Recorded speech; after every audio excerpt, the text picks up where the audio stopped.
Hi.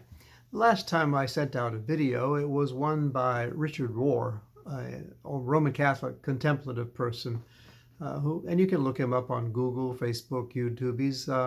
He's all over the place. He's very good, very insightful, very spiritual person to listen to and to read some of his writings. But so today I just wanted to put my little spin on dualistic thinking. That's what he talked about in the video I sent out about. It's very simple, basic way for humans beings to think. And sadly, human beings have done this since day one. And we continue to do it. And it seems, I don't know if it's getting worse or not in recent times, but it seems to be. You know, growing up where I did and when I did, more where than when, because it still goes on. The their major sports rival was the Red Sox and the Yankees. In 1975, I believe, if my memory serves, the Red Sox were playing the St. Louis Cardinals. And I think it was the World Series. Again, my memory is kind of, it's like a long time ago. But my neighbor across the street, who was 1 year older than I, he was rooting for the Cardinals, and it just did not make sense to me. How could he do that? He's changing teams. He's rooting for the enemy. It doesn't work. It did not compute in my mindset. It was like, how can you be against the Red Sox? Then when we moved to Texas, we got to enjoy one of the main rivalries there between Texas A&M and the University of Texas, and we even were able to go to one of their football games. Quite an event to see 80,000 people in the stadium, and one side all burnt orange and one maroon. So it was great to be a part of that. But sadly, you know, human beings, that's how we operate. It's always one against the other, one team against another team. Look at our political system. You know, we do have more than two political parties. We saw those in our ballots this past November, the Libertarian Party, the Green Party. But, you know, what do they amount to? You know, so basically we can say we have a two-party system. And whenever you have that dualistic way of thinking, whether it's, you know, whatever way of life it is, it's one against the other. The other is the enemy. The other you look down upon and you are better than they are. You know, growing up in the city that I did, we had 4 high schools. And it was like 2 distinct divisions.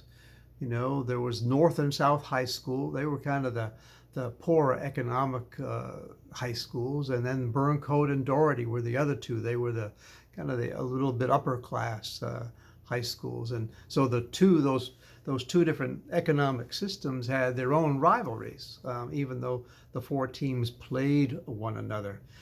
But that thinking is so pervasive in human beings and in our society that it really limits us. It limits our growth, limits our thinking, limits our ability to analyze a situation effectively and come to a conclusion about something, rather than, oh, they're the enemy, oh, they're no good. You know, it's easy to do that. It's so easy to do that in our society, and we see that. We see it every day, sadly.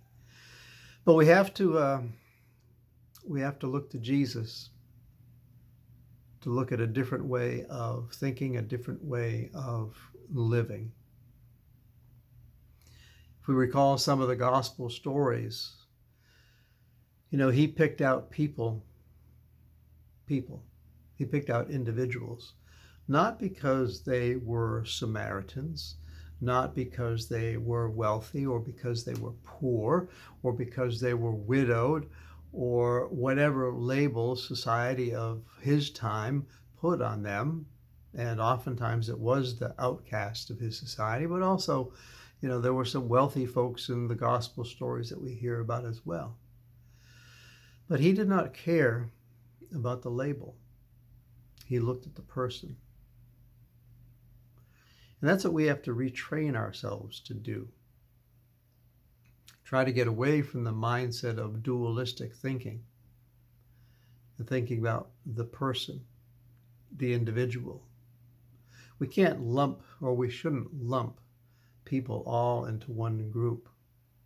Oh, they're all Democrats. Oh, they're all Republicans. They're all independents. They're all libertarians. No, they're all human beings. They're all human beings. That's what's missing in our society today.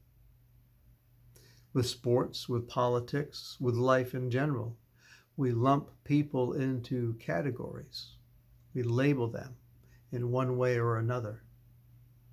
It can be political, can be racial, can be ethnic, can be economic. You name it, we have a label for it. But Jesus got rid of all those labels. He looked at the heart and the soul and the mind of the individual. And that's what we are to do. So in the days ahead, and hopefully, gosh, for a long time, we learn to look at another person, not with labels, not with the biases that we've been taught and grown up with, but the way that Jesus would see that person. That we look in their eyes and we see that holy and wonderfully made human being for who they are. And we hope that others do the same for us, that they don't put labels on us as well. It takes effort because we have been taught from day one, our lives have been taught to think just dualistically, one against the other, right versus left, all those labels. But that's one of the learnings of Jesus, to look past the labels that society puts on a person and look at the person for who they are. So try it sometime. Try it today, try it tomorrow when you interact with someone, or just see someone on the street or in the store if you happen to go out. Look beyond the labels, but also look at the labels. Look at the labels that society has told you to look at people with. Are those labels correct, or should we look past the labels and look at the person for who they are, made in the image and likeness of God? I hope you have a blessed day. Thank you very much for listening.